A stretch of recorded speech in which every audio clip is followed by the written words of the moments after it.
स्वागत है आप सभी का अपने चैनल सी कला में।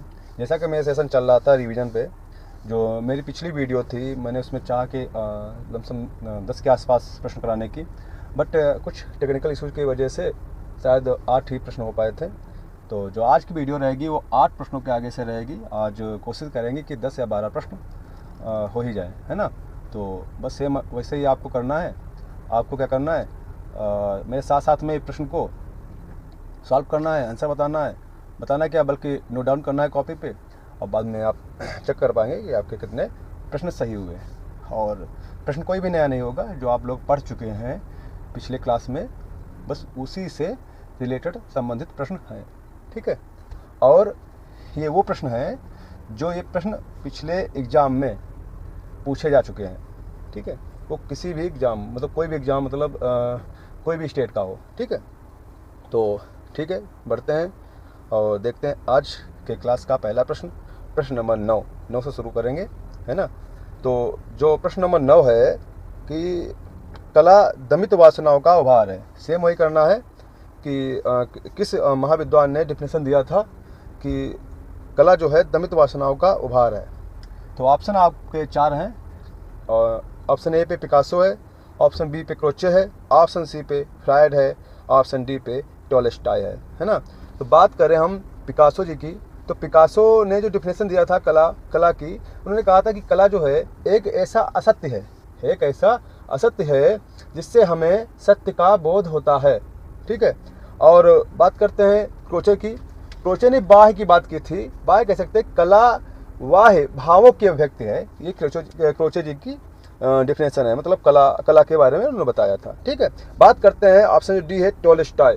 तो टॉलस्टॉय ने कहा था कि वो भाव जो क्रिया रेखा रंग या ध्वनि शब्दों द्वारा इस प्रकार मतलब अभिव्यक्त करें या किया जाए जो सुनने या देखने में वही सेम भाव उत्पन्न हो।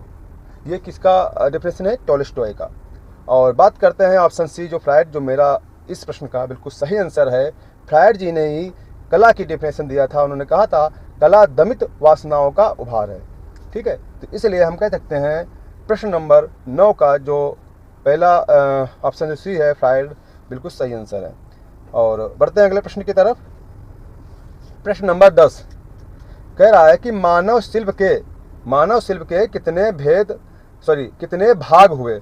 मानव शिल्प की बात कर रहे हैं ना। आपको मैंने बताया था क्लासरूम में जो कला का वर्गीकरण था, है ना, 2 भाग में हुआ था। कौन कौन सा? मानव शिल्प, एक देव शिल्प। फिर आगे हुआ क्या था? विद्वानों ने मानव शिल्प को ही कला के दायरे में रखा, या कह सकते हैं मानव द्वारा निर्मित कृतियों को ही कला के दायरे में रखा, ठीक है। फिर उसके आगे क्या हुआ था? मानव शिल्प के भी पुनः 2 भाग हुए थे। कौन कौन?कारु और चारु, है ना, उपयोगी कला और ललित कला। तो अगर बात करें प्रश्न की, हम मानव शिल्प के कितने भाग हुए? तो बिल्कुल 2 भाग हुए। बढ़ते हैं अगले प्रश्न की तरफ।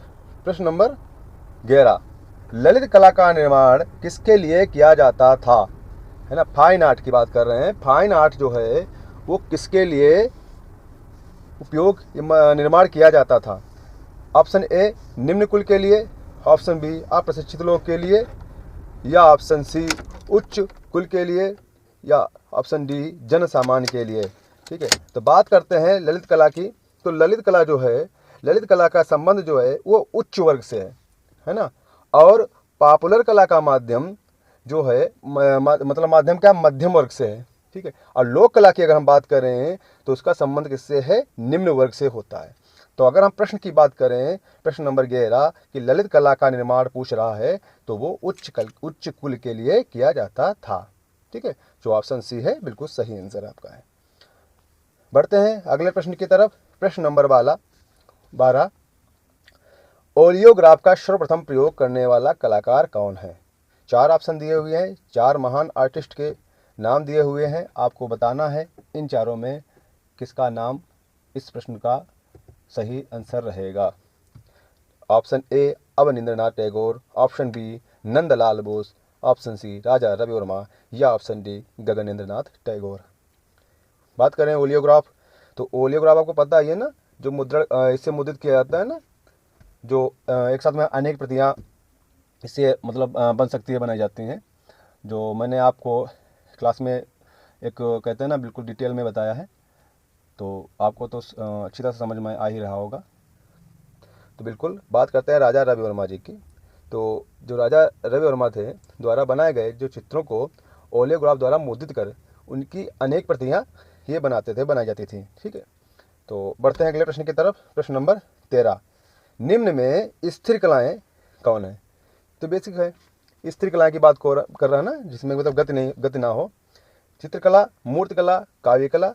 ऑप्शन बी जो है काव्य कला, संगीत कला, नृत्य कला। ऑप्शन सी वास्तुकला, मूर्तिकला या चित्रकला। बिल्कुल आपको बताना है कि कौन सी कला है जिसमें क्या है, वो स्थिर कलाएँ हैं, मतलब गति ना हो उसमें, है ना। तो बिल्कुल जो ऑप्शन सी है वो वास्तुकला, मूर्तिकला, चित्रकला, ये बिल्कुल आपका सही आंसर है। क्योंकि बात करें अगर हम ऑप्शन ए, तो चित्रकला, मूर्तिकला सही है, लेकिन काव्य कला, है ना।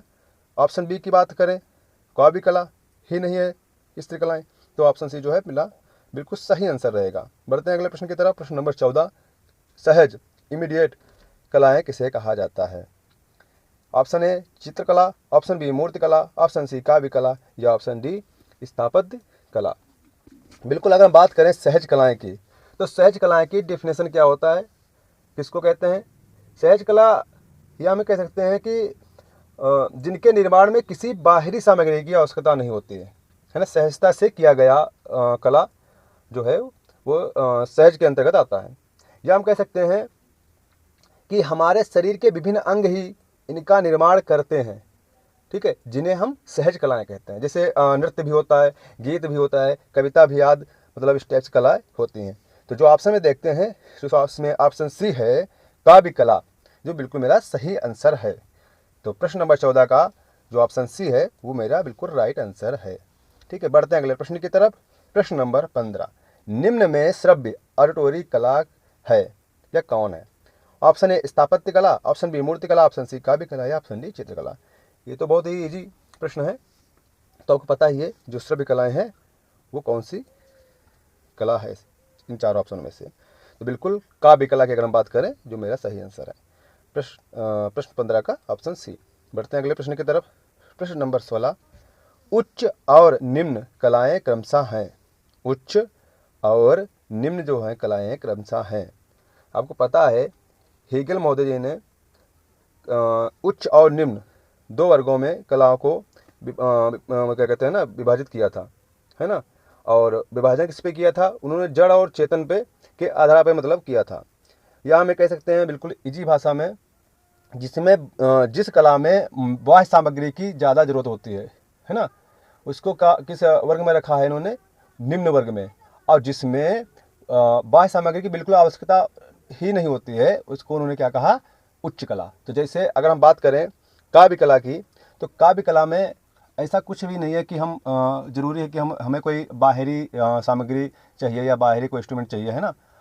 तो इसलिए काव्य को उन्होंने क्या किया? उच्च में। और सबसे निम्न, सबसे अधिक सामग्री किस कला में जरूरत पड़ती है? तो जाहिर सी बात है, जैसे मैंने क्लासरूम में बता रखा है, जो स्थापत्य कला है, जो वास्तुकला है, उसमें हमें मैक्सिमम चीज़ों की जरूरत पड़ती है। तो उनको क्या कह दिया? वास्तुकला को निम्न कला। तो अगर ऑप्शन देखें तो जो ऑप्शन है मेरा डी बिल्कुल सही है, काव्य और वास्तुकला। ठीक है, बढ़ते हैं अगले प्रश्न की तरफ। प्रश्न नंबर 17, हमें नहीं लग रहा कि आप कोई भी ऐसे प्रश्न हो जो आपको आंसर देने में दिक्कत हो रही होगी। अगर हम बात करें 17 नंबर पे आ गए हैं, कितने करा दिए हैं? 7 करा दिए ना, 7-8। तो 7-8 में आपके उम्मीद है कि सारे प्रश्न जो होंगे वो सही ही होंगे, क्योंकि इस टाइप से मैं क्लासरूम में आपको समझा ही रहा हूँ। तो बढ़ते हैं अगले प्रश्न की तरफ। प्रश्न नंबर 17, हेगल ने समस्त विश्व की कलाओं को कितने भागों में बांटा है ना? समस्त विश्व की कलाओं को कितने भागों में बांटा है? 4, 3, 5 या 6? बिल्कुल अगर बात करें हेगल जी की, तो हेगल ने समस्त विश्व की कलाओं को है वो 3 भागों में बांटा। कितने भागों में बांटा? 3 भागों में। तो जिसका ऑप्शन बी है वो सही आंसर। कौन कौन सा? प्रतीकात्मक, जिसको हम सिंबॉलिक कहते हैं, शास्त्रीय, जिसको हम क्लासिकल कहते हैं, और स्वच्छंद, जिसको हम रोमांटिक कहते हैं। ठीक है, 3 जो है 3 भागों में बांटा। तो बढ़ते हैं अगले प्रश्न की तरफ। प्रश्न नंबर 18, भारतीय चित्रकला के 6 अंगों की व्याख्या किस प्रसिद्ध ग्रंथ में है?